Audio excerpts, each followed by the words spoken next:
Narendra Modi has clarified his remarks where he talked about wealth being redistributed to those with more children. A massive storm had blew out when in Rajasthan, the Prime Minister said that the Congress wants to take away the gold and property of people and distribute it among those who have more children. The remarks had become the focal point of a political slugfest where the opposition leaders had criticized the Prime Minister for allegedly drawing a parallel between infiltrators and minorities and those who have more kids. In his earlier speech from the 22nd of April, the Prime Minister could clearly be heard saying that the Congress believed that Muslims have the first right over resources and they will give all of your wealth to infiltrators and those with more children.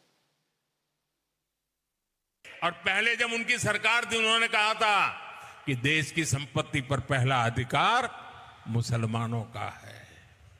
इसका मतलब ये संपत्ति इकट्ठी करके किसको बांटेंगे?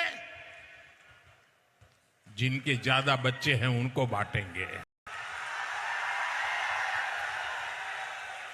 घुसपैठियों को बांटेंगे। क्या आपकी मेहनत की कमाई का पैसा घुसपैठियों को दिया जाएगा?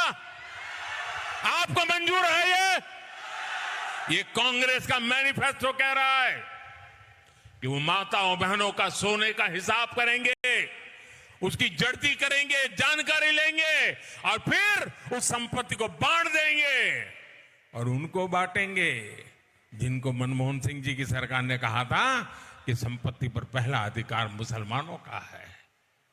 भाइयों बहनों, ये अर्बन नक्सल की सोच, मेरी माताओं बहनों, ये आपका मंगलसूत्र भी बचने नहीं देंगे, यहां तक जाएंगे मैं कहने। However, now in an interview with News 18, the Prime Minister cleared the air and said that he never mentioned Muslims and it has been unjustly inferred as that. He further said that he was referring to poor families with more children. The Prime Minister further averred that he doesn't believe in the religion divide and the day he rakes that up, he will leave public life. He further accused his opponents of tarnishing his image among the Muslims after the 2002 Godhra riots.